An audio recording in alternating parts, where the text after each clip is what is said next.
There have been many bloody periods in human history when torture and executions were perceived as something ordinary.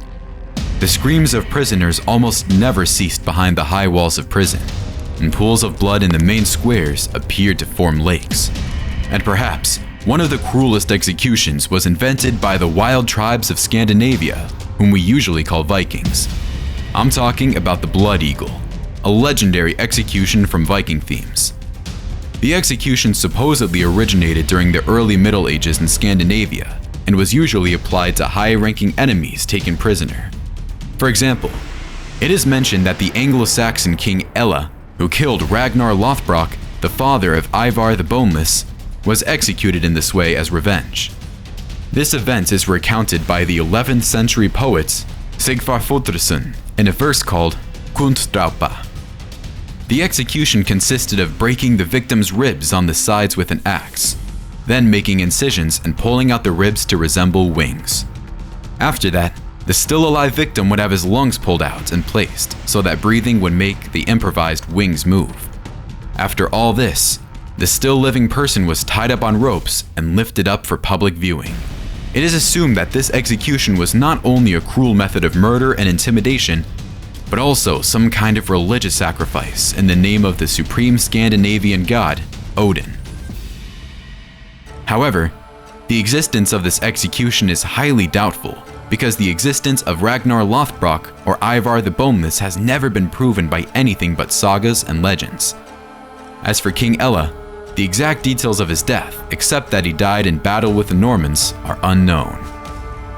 But unlike the Blood Eagle, the following execution definitely existed, and probably was not inferior in cruelty and sophistication to the Blood Eagle, and was used by Europeans up until the mid-19th century: the wheel.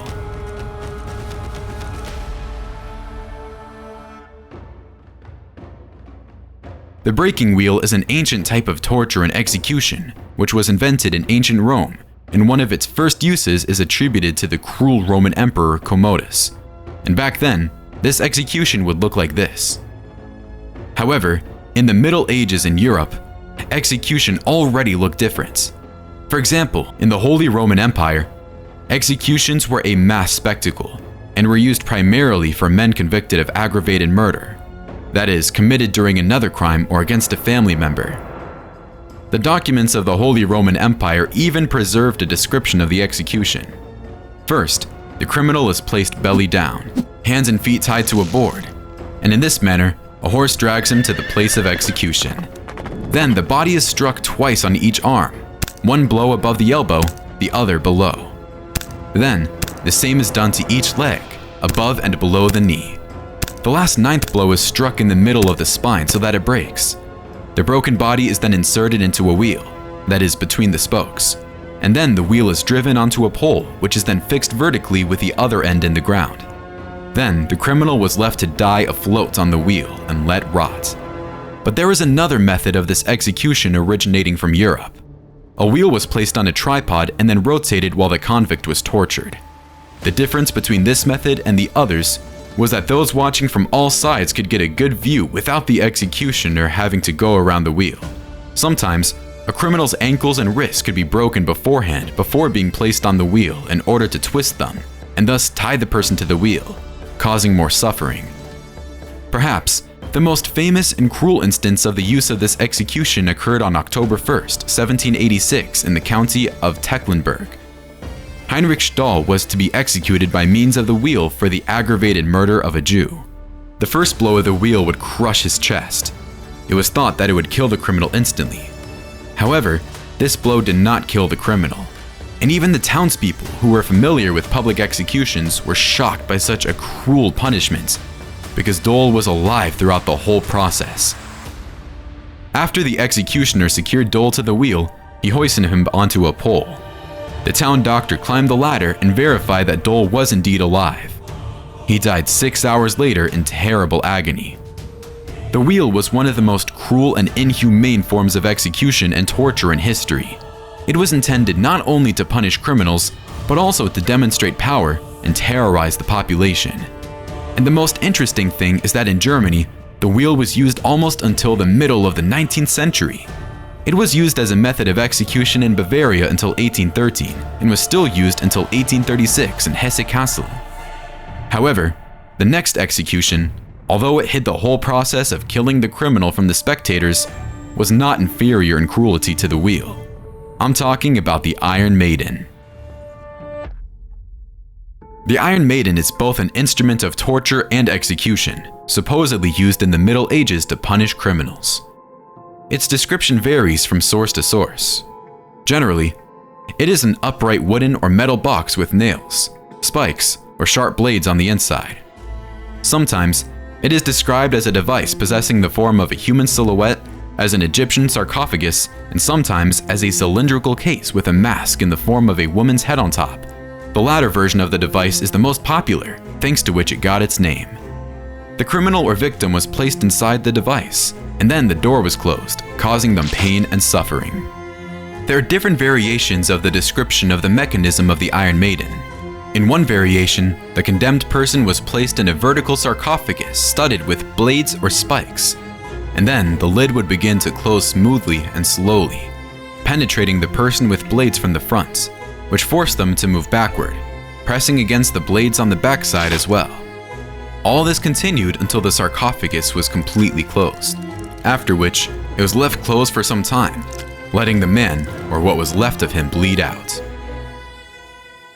The second variation of the Iron Maiden includes a pressure mechanism, and in some sources, is considered the first example of such an instrument of execution. This variant was invented back in the days of Sparta by the ruler Nabis. According to legend, this type of Iron Maiden was not in the form of a sarcophagus, but had the image of Nabis's wife, Aliga. The instrument was a female statue with the face of Aliga dotted with nails along the chest and arms. When the ruler decided to execute someone, the instrument was brought into the hall, after which the statue's arms were spread, and the condemned person was placed in front of it. Nabis himself stood behind and pressed on the back of the Iron Maiden to make her embrace the victim, pressing the nails harder and harder into the flesh of the guilty. However, the Iron Maiden is considered a mythical rather than a real tool. Many historians assume that information about the use of such a tool as the Iron Maiden was invented around the 16th to 18th century, because the oldest example of this tool was supposedly created only in the 16th century, and there is no accurate information about its use, and the basement of the fortress where it was located was destroyed during World War II. In written sources, this instrument of execution was described simply as a sarcophagus with sharp spikes inside. All specimens of the Iron Maiden that we can now observe in museums are just an approximation of what this design might have looked like if it had existed and been used in antiquity. And while the existence of the Iron Maiden is highly questionable, there's no doubt about the existence of a type of execution called crushing. Execution by crushing is one of the oldest methods of execution. It is based on the use of various heavy objects to crush the victim's entire body or individual limbs, resulting in a painful and often slow death. There are several variants and methods of application of classical execution by crushing. The perpetrator is secured on a wheel or platform, and then a heavy object such as a large stone or roller is lifted over them, which is gradually lowered or dropped all at once, crushing the person. The criminal is secured on a special platform, and the executioners then use a vice to crush the convict's limbs, causing fatal injuries. The criminal is placed on the ground, and then large, heavy stones are placed on his body one by one until the victim dies. But there are also particularly sophisticated ways to crush a person. For example, in the South and Southeast of Asia, a popular method of execution was when a bound man was laid on the ground, and then an elephant stepped on him. And this method was quite well established in that area because it was used for more than 4,000 years. To give an example from more recent history, we can remember the case of the Salem witch trials. And in spite of the fact that we associate the Salem witch trials with the burning of those accused of witchcraft at the stake, crushing was also used at the time. And it was applied to an 81-year-old farmer named Giles Corey, who was also accused of witchcraft, and instead of pleading guilty or not guilty as other members of his community had done, chose to remain silent in court. This led the court to impose a compulsory measure. Giant stones were placed on the accused in an attempt to get the farmer to confess guilt by crushing him. Corey was crushed to death by the stones. The other 19 Salem witches were not burned at the stake either. They were simply hanged. After all, this was the method of execution used in Britain and its colonies for those convicted of witchcraft. But do not think that burning is a myth. This following execution existed, and in Europe, it was applied to witches and not limited to them. Execution by burning has been widespread in various cultures and eras, and its use has been associated with punishment for serious crimes, political reprisals, religious intolerance, or even simple accusations of witchcraft or hearsay. In execution by burning, a person was bound and placed on a pyre, which was then set on fire, subjecting the victim to the flames. The process of burning could be slow and extremely painful. Often, the executioners kept an eye on the flames, preventing them from getting too hot, deliberately prolonging the victim's agony. One of the most famous examples of the use of execution by burning is the period of the Age of Witches in Europe. Women accused of witchcraft, association with the devil, or committing various unexplained phenomena were considered witches and were subject to this method of execution. Though the majority of victims were women, men also suffer this fate. The process of accusing and executing witches was usually full of superstition, improper trials, and torture to coerce confessions. Often, the trial lasted only a couple of minutes, during which time the accused was read the charges and immediately found guilty without being given a chance to defend themselves. But beyond witches, this execution was very closely intertwined with the Holy Inquisition and probably even became its symbol. The historian Hernando del Purgar estimated that between 1,478 and 1,490 to 2,000 people were burned at the stake. And how many more people were burned alive during the entire period of the fight against heresy can only be guessed. Ancient Rome also used this type of execution. The Roman state regarded burning at the stake as a horrible punishment, intended as a demonstration of power and intimidation. The Moscow kingdom also liked to execute people by burning, but they had their own interesting variation of this execution. There, it was more like being smoked alive rather than burned. For example, in 1701, it was applied to men who distributed leaflets defaming the honor of Pete the Great. For this, they were suspended on a scaffold, and for 8 hours, they were smoked with a corrosive composition from which the condemned men lost all the hair on their bodies and their skin melted like wax. However, it is not known for sure whether they were smoked to death because different sources speak about different things. According to some sources, the bodies eventually burned together with the scaffold. According to others, the convicts began to repent, as a result of which they were removed from the scaffold, interrogated, and sent to Siberia.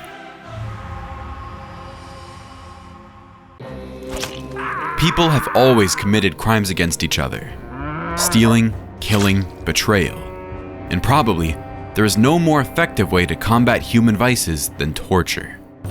Nowadays, it is less popular because of the development of humanity. Still, if we look at our history, we will notice that the path to this humanity was very bloody and filled with sophisticated tortures that left people crippled at best and killed at worst. One example of the worst of these tortures is probably the Judas cradle. The Spanish Inquisition invented this torture device to punish heretics who did not embrace official church beliefs or committed serious crimes against the church and its representatives. This torture device was invented by the lawyer Ippolito Marsili. The instrument itself was a wooden structure on 4 legs in the shape of a pyramid, over which a bound prisoner was suspended. Usually, the Judas cradle was used during interrogations. With each wrong answer or refusal to answer, the suspect was lowered and lower, as a result of which the person was literally strung with the crotch area on the pyramid's tip under the force of his own weight, which caused severe pain and damage to both the upper tissues and internal organs. If the accused was particularly uncooperative, a weight was tied to his legs, which caused additional pressure and allowed him to inflict even greater suffering and damage to the person. The interrogation itself was conducted during the day, and at night, the person was left in a hanging state to bleed and repent of his sins. Due to the effectiveness of interrogation with this instrument and the repentance of criminals, The instrument was nicknamed the Cradle of Judas in honor of the most famous religious traitor. Death from this torture more often came not so much from injuries as from blood poisoning, caused by the fact that the tip of the pyramid was never washed. And in case a person survived, they left with not only permanent physical injuries, but also psychological ones. The psychological impact of the torture is often even more effective and intimidating than the physical one. For example, waterboarding. Waterboarding is probably one of the mildest tortures on our list. Even according to the Spanish Inquisition, where it was widely used, this torture was considered medium severity. However, it turned out to be so effective that it is used by the special forces of some countries, even in the modern world. The essence of the torture consisted of the victim being tied to a bench or suspended above the floor by his limbs. After securing and immobilizing the person, water was poured on his face in a constant stream so that he could not breathe at a normal pace, but at the same time could not die of asphyxiation. Although the person did not feel any pain in the process and was not injured, in reality, the feeling of constantly pouring water on the face, which flows into the nose and mouth and prevents breathing, caused the victim to constantly feel as if he was on the verge of death, which consequently put the person in extreme panic. In the USSR, for example, it was used by the police until the collapse of the Soviet Union, and even in modern Russia, it is fairly popular to extract confessions from people about crimes they did not commit. It is known that this torture has changed its form numerous times. For example, in the USSR and Russia, a gas mask with a tube was something put on the victim, the end of which was dipped into a basin or bucket of water, so that the person simply filled the gas mask with water in an attempt to breathe. The Chinese people had their own method that literally drove people crazy. It consisted of the guilty person being put on a chair and tied up, and above him, on a special structure, a bucket or vat with water with a hole was put, through which the water slowly dripped on the victim's head. Just imagine the feeling of water slowly dripping on your head. There's nothing you can do about it. It literally drove people crazy. Also, there was even a worse version of waterboarding in the Middle Ages. For this, a funnel was inserted into the victim's throat to prevent him from closing his mouth. And then water was directly poured in until the belly of the condemned person swelled up and the water started to come out again. Sometimes, such torture resulted in the death of the victim. To diversify the experience, sometimes boiling water could be poured down the victim's throat, causing severe burns to the mouth and esophagus. But in the modern world, special forces try not to leave traces of torture on the victims and prefer to break people's psyches. And one of the most brutal psychological tortures is probably the White Room. The White Room is a relatively modern type of torture that focuses primarily on the psychological effects on a person. This torture involves the victim being locked in a completely white room, often with padded and soundproof walls. To achieve the effect of complete sensory deprivation, that is, isolation of the person from any external stimuli, the room may also be kept constantly lit. In such conditions, it is impossible even to track the time of day, let alone sleep. In addition to all of the above, the prisoner is forbidden to speak, and if there is a need to go to the toilet, the person must slip a white sheet of paper under the door. In this case, he can go to the toilet accompanied by a guard, who, by the way, wears specially designed shoes that do not make noise when walking. This method of torture may seem very mild and not cruel to some people, but in fact, it may well lead to irreparable psychological injuries due to the fact that the brain, in an attempt to occupy itself with something, can create intrusive thoughts, and a person with a weak psyche may even cause injury to himself. This kind of torture can go on for a very long time. One of the most famous victims of the White Room, Iranian journalist Ibrahim Nabavi, said in an interview that the worst thing about this method of torture is that afterward, you will never be free. Another victim, Amir Abbas Fakhravar, said that after 8 months of life in the White Room, he forgot even the faces of his mother and father, and after his release, he was never able to return to a normal life. No wonder, because even with short periods of isolation at home, a person's social skills can degrade or feel stressed going outside. as some of us may have experienced during the lockdown related to the COVID pandemic. With prolonged and complete sensory deprivation, a person may lose communication skills altogether and never return to their previous lifestyle. Such torture often leads to phobias in the surviving victims. However, brutal physical torture still remains in the modern world and is used in some countries. For example, torture such as the German chair. Compared to the German chair, the previous tortures can be called, perhaps, very humane. Although this torture was invented in medieval Europe, its greatest spread and popularity was during the Syrian War. This method of torture is very similar to the well-known rack. It is based on stretching the victim's muscles, ligaments, and joints. However, the main difference is that the pressure is not evenly distributed between the person's limbs due to their stretching, but is directed at the spine.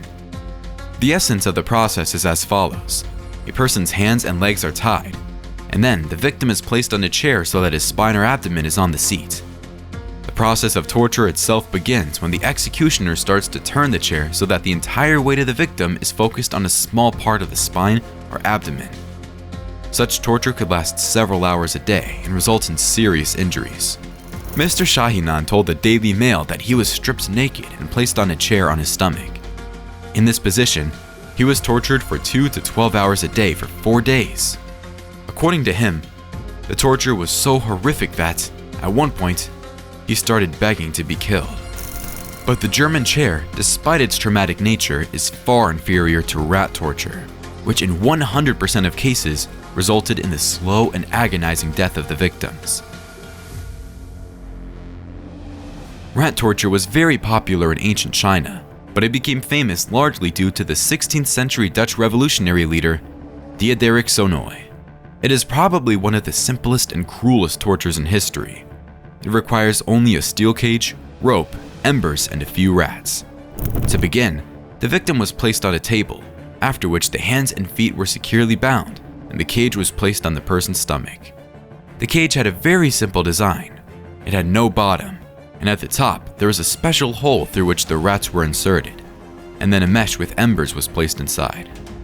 Because of the high temperature, the rats began to panic, and since they could not bite through the cage bars, the easiest way to get out was through the human body.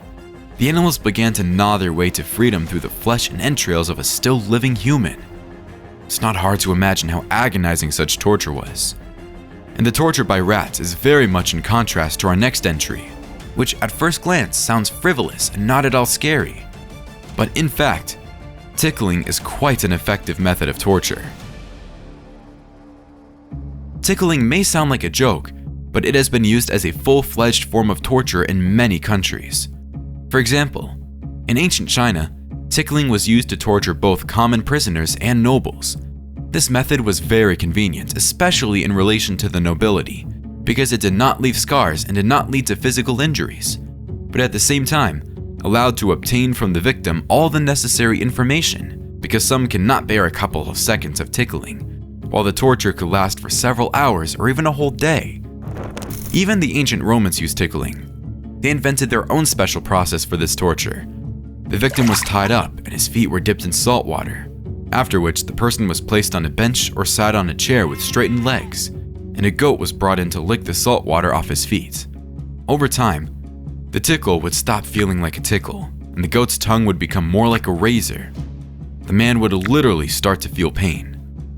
Perhaps this kind of torture does not look serious, but according to some information, it was used even in Nazi Germany. Those guys were good at inhumane abuse. In addition, in reality, prolonged tickling is life-threatening because continuous laughter raises the intracranial pressure, which in consequence can lead to rupture of an aneurysm and death. Are you afraid of insects? Or maybe you are claustrophobic?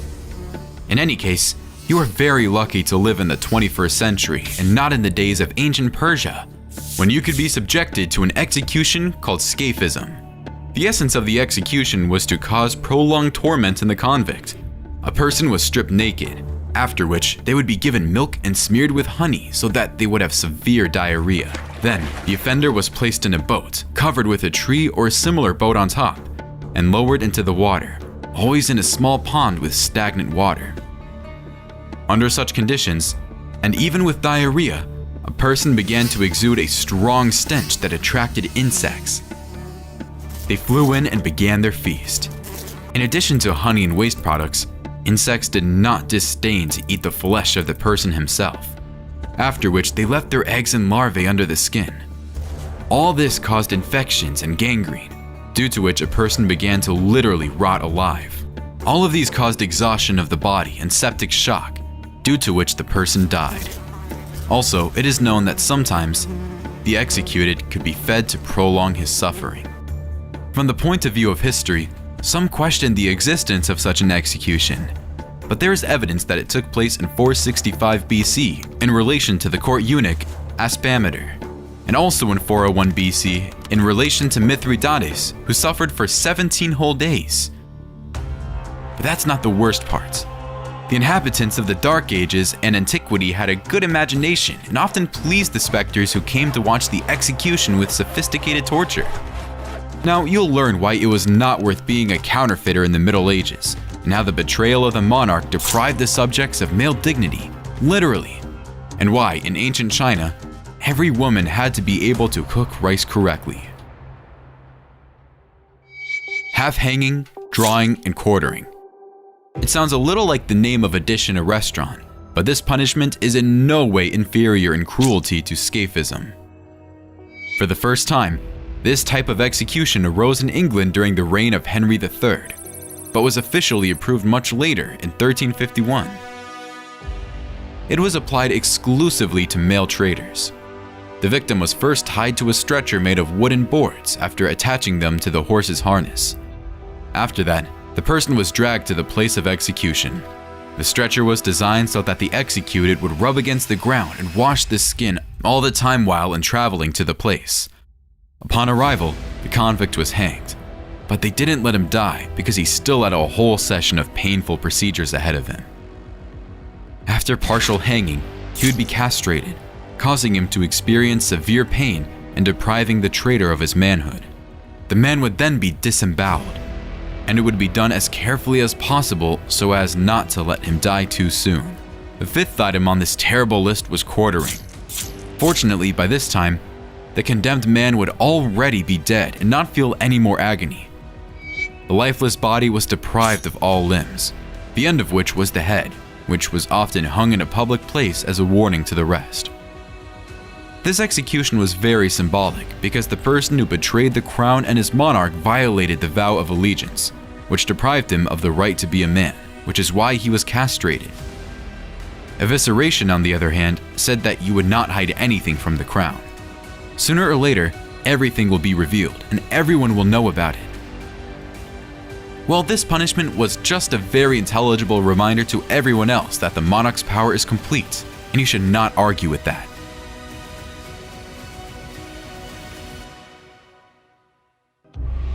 Pouring metal into the throats.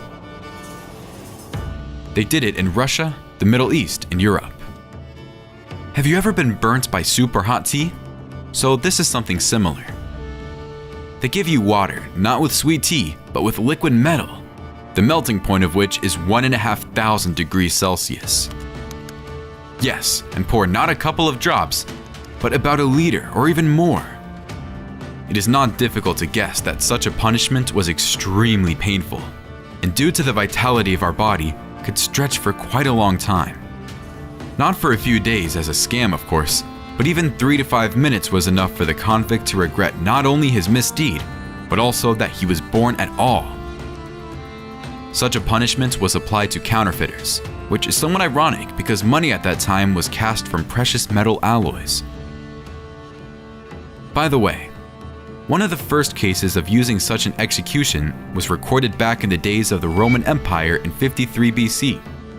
Then, Marcus Licinius Crassus, one of the richest men in Rome after the defeat of the Parthians, had molded gold poured down his throats. And what is interesting is that such punishment was practiced even by the Indians, who punished the greedy and gold-hungry Spaniards in exactly the same way. Copper bowl or Phalaris's bowl. This execution was used on Sicily in the second half of the 6th century BC, and as the name suggests, The bull was cast from copper and was used by King Agrigento Falaris. This execution tool has a rather unusual history of creation. Its peculiarity is that the coppersmith Peril, who created it, became its first victim immediately after demolishing the bull to Falaris.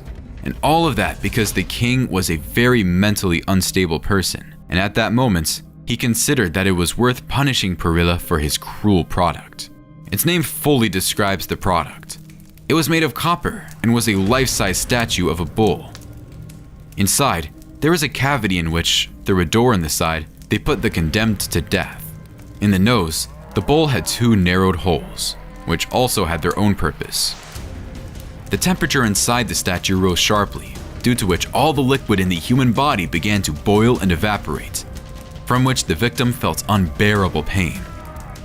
If you have ever sunbathed under the sun, then try to remember this feeling and imagine that at the same time, you are closed in a cramped space and it is impossible to hide from the heat.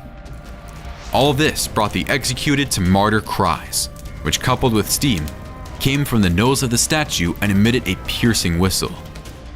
Falaris enjoyed the whistle as he watched the man boil slowly inside the bull. This is ironic, and the tyrant himself had time to fully try out this tool for execution. After all, after his overthrow in 554 BC, he was executed in his favorite bull. 1,000 cuts. The first state where such an execution was used was ancient Rome. Zero convict turned out to be a student of Cicero, who allegedly betrayed him, which did not please the philosopher.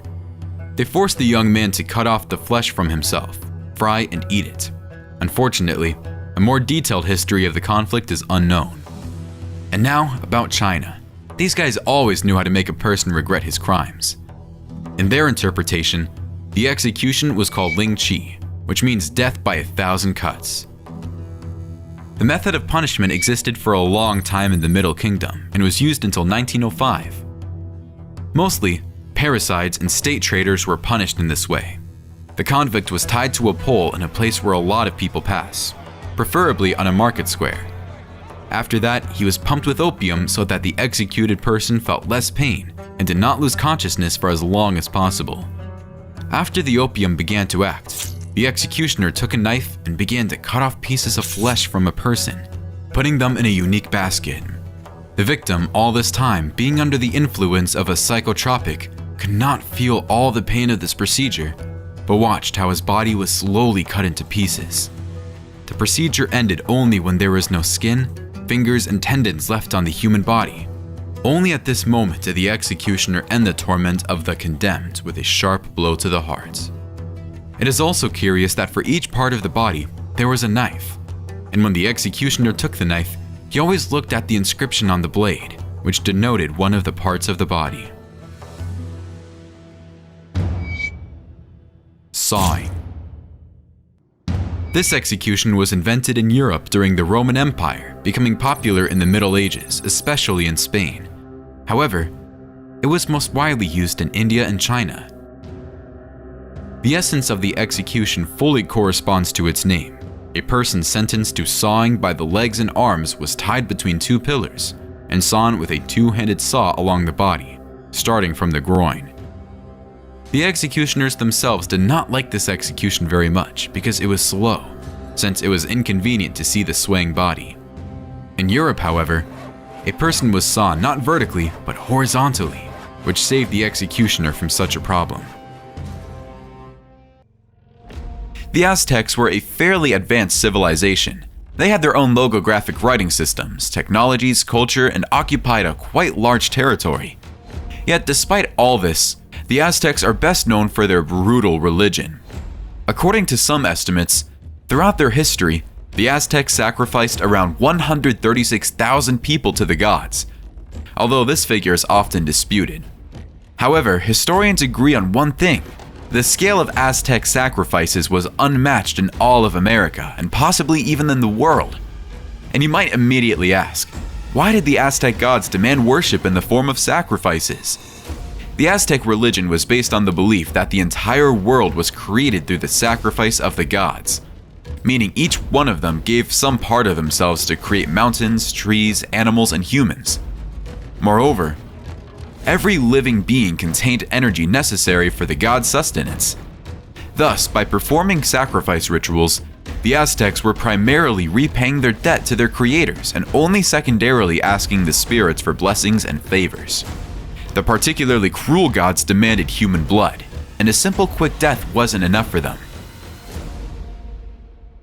For example, one of the most famous Aztec sacrifices is no less gruesome than the Scandinavian blood eagle, which we've discussed in another video. But unlike the blood eagle, this sacrifice was certainly not a myth. The victim was first painted blue, then led to the top of the pyramid where a priest awaited. The captive was placed on a stone table, and the priest, using an obsidian knife, cut open the victim's chest and ritually removed their heart while they were still alive. Sometimes, this ritual took on a theoretical aspect, involving a duel between the priest and the victim with knives. However, the priest wielded a real blade while the victim had a feathered imitation and was tied to a stone. This formality was likely due to the fact that some gods only accepted sacrifices of those killed in combat. And although this ritual is the most well-known, it's not the cruelest or most elaborate of the Aztec ceremonies.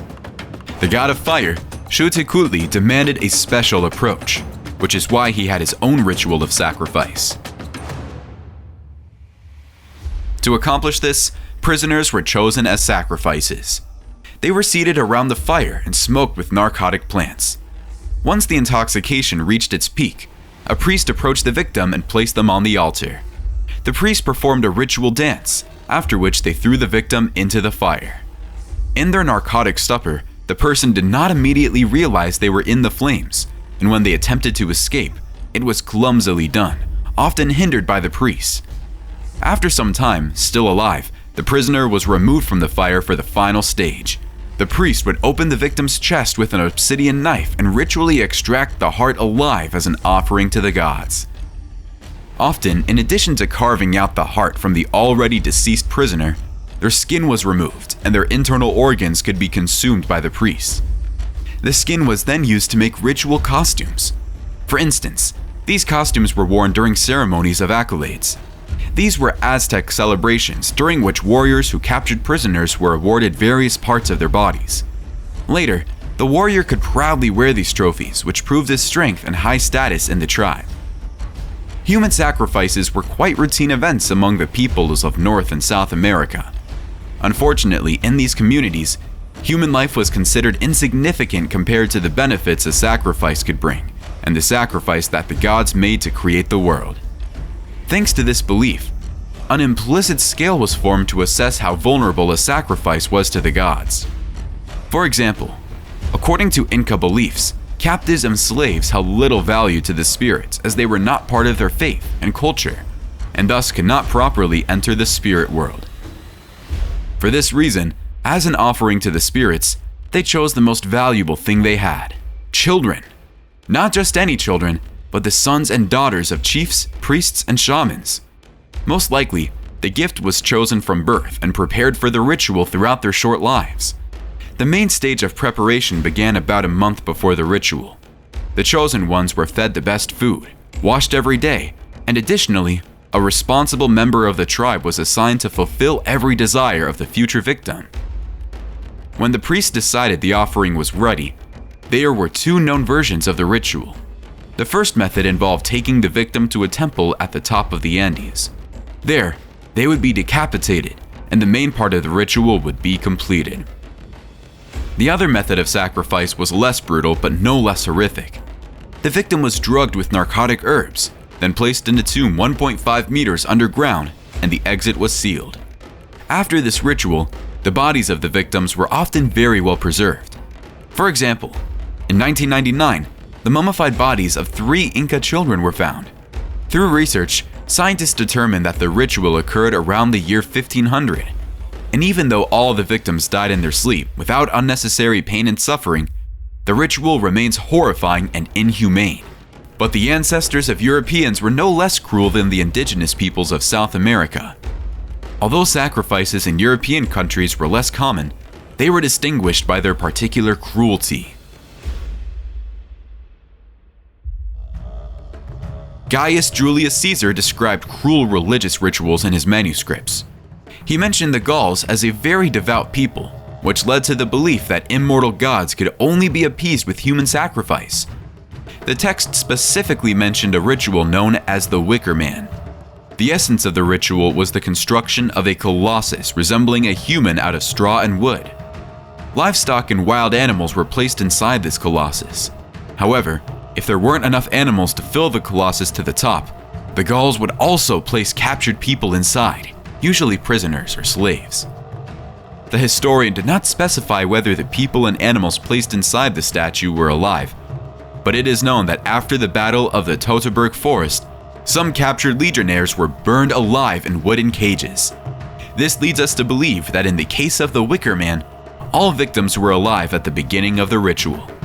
However, modern historians are skeptical about the existence of such a ritual for two main reasons. Firstly, the only source mentioning the Wicker Man is Caesar's writings. Secondly, the Romans often enjoyed slandering their enemies to dehumanize them. Therefore, the ritual could have been a fabrication. So whether to believe in the existence of this ritual or not is your choice. By the way, if you think that Celtic peoples were the first to whom the Romans attributed sacrificial rituals, you'd be far from correct. These guys loved spreading rumors about the barbaric customs of their enemies. For example, the sacrifices of the Carthaginians are also known mainly through Roman sources. But did the Carthaginians really perform such rituals? Let's find out. The religion of the Carthaginians, like all others on our list, was polytheistic, and the pantheon was headed by two supreme gods, Tanit and Baal Hammon, with the latter so fond of sacrifices that the Carthaginians simply could not refuse him. Most often, rituals honoring the gods of the Punic pantheon were conducted in a manner familiar to us, with the slaughter of horned cattle. But this belief had an interesting feature. Only male animals were offered as sacrifices to the gods. Most likely, this was related to the status of the supreme goddess Tanit, as her example illustrates the Carthaginians' particular reverence for the motherhood and fertility. However, this can also be explained not only by religious reasons, but also by the fact that females were more useful in the long run and more valuable, since in addition to meat, a cow could provide milk and offspring. However, sometimes for a good harvest and victories in wars, sacrificing livestock was not enough, and then they had to resort to extreme measures. Roman historians describe how children were often involved in Punic rituals. However, this information is disputed by many modern historians, as it seems more like Roman propaganda against Carthage. But it's worth mentioning that not only the literature of the Roman mentions sacrifices in Carthage. Greeks also wrote about it, and there are even descriptions of these rituals in the Bible. So whether to believe in this or not is up to you. But by the way, guess who loves accusing their neighbors of human sacrifice rituals the most while having such rituals themselves? Correct, the Romans themselves. Like many stories about the Romans, this one begins with them borrowing ideas from their neighbors. The origin of gladiatorial combat dates back to an Etruscan funeral ritual. Modern archaeological excavations near Tarquinia in Italy and ancient Etruscan settlements fully support this theory. Frescoes and Etruscan tombs depict ritual games in honor of the deceased, with human sacrifices taking center stage. Initially, the Etruscans, like the ancient Greeks, simply killed several prisoners during their funeral rites of a renowned hero or nobleman. Later, they armed two prisoners and forced them to fight to the death. This spectacle eventually became public entertainment. The Etruscans had circuses and arenas, which the Romans adopted. The first recorded gladiatorial games in Rome occurred in 264 BC, during the funeral of Decimus Junius Brutus Pera, a direct descendant of Rome's founders, a renowned aristocrat and politician. To honor his memory, 3 pairs of gladiators fought to the death in the castle forum. Such rituals continued among the Romans for a long time, until over time, what started as a simple sacrificial ritual evolved into a true blood sport. Gladiator schools began to emerge, and gladiatorial games became more grandiose and spectacular. By the way, in the Roman Empire, death in the arena was not the inevitable outcome of gladiatorial combat, as movies often depict. Gladiators often became something like modern MMA stars. Hundreds watched their performances. Women adored them. They were trained by the best coaches. And after a successful career, gladiators could retire and live splendidly. But here's another story. If you want to learn more about the lives of gladiators, feel free to write about it in the comments. Also, do you think that all ancient world residents truly believed in the necessity of sacrifices? Or were they just following the whims of priests and kings? Share your thoughts in the comments. We'd love to discuss this with you. And if you enjoyed the video, don't forget to like and subscribe to the channel. See you soon.